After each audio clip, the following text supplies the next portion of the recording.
मालूम था ये भागने वाले हैं। पॉइंट्स रखे हैं, उसका जवाब नहीं दिया, एक एग्जांपल लेकर बोल रहे हैं, तो it is a completely defensive response. आपने उनका चेहरा तो देखा होगा।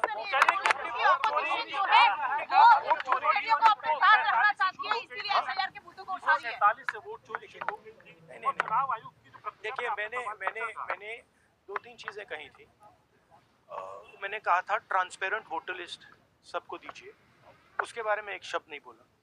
मैंने कहा कि ईवीएम का आर्किटेक्चर सबको दे दीजिए, उसके बारे में एक शब्द नहीं कहा।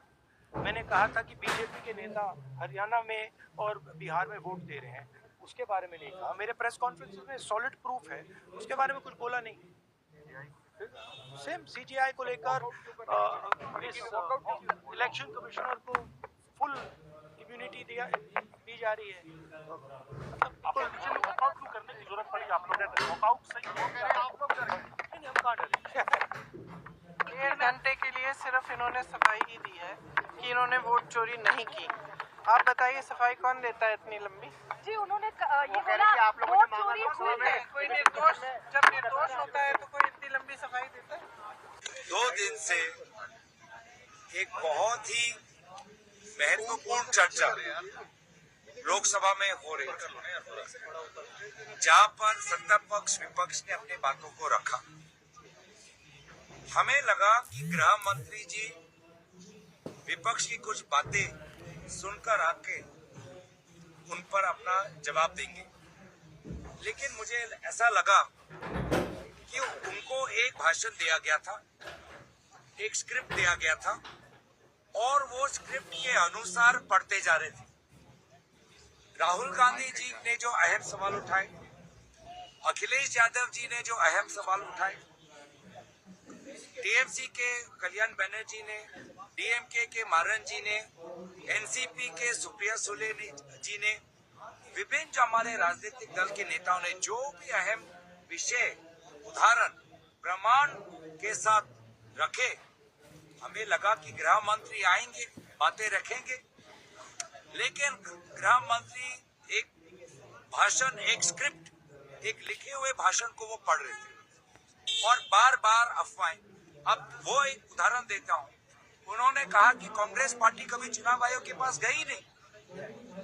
कितने बार चुनाव आयोग के बाहर हमारे दलों के नेताओं ने प्रेस कॉन्फ्रेंस किया है, कितने बार हमने कंप्लेंट दर्ज की है और सदन के अंदर कितने बार विभिन्न दलों के नेताओं ने कहा है कि हम चुनाव आयोग के पास जाते हैं, कंप्लेंट लेके जाते हैं, चुनाव आयोग हमारी बात सुनता ही नहीं,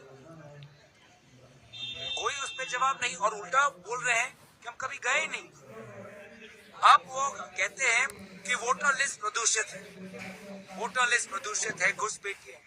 अच्छा, जब आपको 400 पार का सपना दिख रहा था, जब प्रधानमंत्री मोदी जी अपने आप को दिव्य व्यक्ति समझ रहे थे, तब आपको वोटर लिस्ट में प्रदूषण नहीं देखा, तब आपको वोटर लिस्ट में घुसपैठियां नहीं देखा। घुसपैठियां तभी देखा जब लोगों ने आपके 400 पार के सपने पर काला पूरा ठंडा पानी फेंक दिया, तब आप समझ गए कि नहीं, ऐसे होगा तो सरकार जाएगी। और 400 पार का जो सपना का जो करारा हार मिला, आप समझ गए थे कि हरियाणा में आप हारने वाले, महाराष्ट्र में आप हारने वाले, बिहार में आप हारने वाले हो, सरकार 2.5 साल में पलटने वाली है। और अपने पलटने वाली सरकार को बचाने के लिए आपने विशेष रूप से हरियाणा में वोट चोरी की, आपने विशेष रूप से महाराष्ट्र में वोट चोरी की, आपने विशेष रूप से बिहार में वोट चोरी, घुसपैठी और प्रदूषित वोटर लिस्ट। तो प्रदूषित वोटर लिस्ट के आधार पर नरेंद्र मोदी जी प्रधानमंत्री बने, घुसपैठियों के आधार पर आज उनकी सरकार सत्ता में है, ये कहना चाहते हैं। तो जब 400 पार नहीं हुआ, जब संविधान बदलने का उनका जो मंशा पूरा नहीं हुआ, उनको पता लग गया कि हरियाणा हारने वाले हैं, महाराष्ट्र हारने वाले हैं, बिहार हारने वाले हैं, सरकार पलट सकती है 2.5 साल में, तब ये नया एसआईआर शुरू कर दिया।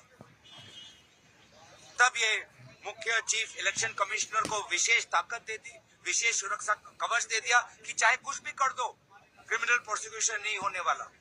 और ये लोगों को बीच में अपनी बात ले जाने के लिए घुसपैठिए बोलने लगे। अभी दोबारा घुसपैठिए की बात कर ही रहे थे। हमने पूछा, बार बार पूछा, बिहार में कितने घुसपैठिए मिले, कितने घुसपैठिए मिले बिहार में? और घुसपैठिए अगर इतने समय से है तो कौन इसका जवाब देगा? गृह मंत्री स्वयं जवाब देंगे 10 वर्ष से क्या कर रहे थे।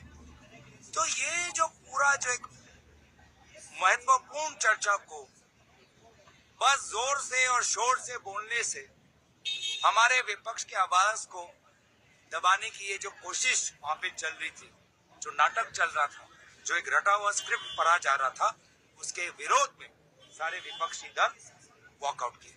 देखिए, जो विपक्ष की तरफ से 3-4 मांग रखी गई हैं चुनाव की निष्पक्षता के लिए, और जो लेवल प्लेइंग फील्ड अभी आज नहीं मिल रही है हमें, उसके लिए, उन बातों पर गृह मंत्री जी का एक जवाब में कुछ उन बातों पे कहा नहीं गया। उन्होंने तो वही बात की जो मुख्य चुनाव आयुक्त ज्ञानेश कुमार पहले ही कह चुके हैं, और चुनाव की प्रक्रिया पे जो प्रश्न चिन्ह लगे हैं उनका कोई उत्तर नहीं है। और यहाँ तक मैं कहूँगा कि जो गृह मंत्री जी को कुछ तथ्य बताए गए हैं उनके सारे अफसरों द्वारा, उनको तथ्यों को भी सही से शायद बताए नहीं गए, क्योंकि हरियाणा का जो उन्होंने उदाहरण लिया कि 501 एक मकान में जो वोट है, वो वहाँ पे 501 जो मकान में जो वोट है वो केवल एक जो मकान है वो उसमें केवल 7 ही लोग रहते हैं, और वो भाजपा के एक पार्षद का मकान है। ये बात शायद उनको नहीं बताई गई। तो इस तरह की बाकी भी बातें थी, हम सब उनके जो उनका जवाब कि चुनाव आयोग को पैन स्टेट या पैन इंडिया SIR कराने का अख्तियार कहां से मिलता है। पूरी बहस में सरकार की तरफ से उसका कोई जवाब नहीं आया। Where does the election commission draw the sustenance or get the powers to conduct a pan state or a pan nation SIR?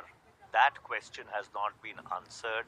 Article 327 or Article 324 of the Constitution of India does not give that power to the Election Commission. Relevant things. He has not answered about Bihar. He has not answered. Replied about. Sir, Congress said that How many people descended to Bihar from other countries? He has not responded to that. sir, gone in wrong way. The officials should approach the court. The opposition has to say. Opposition has to stay.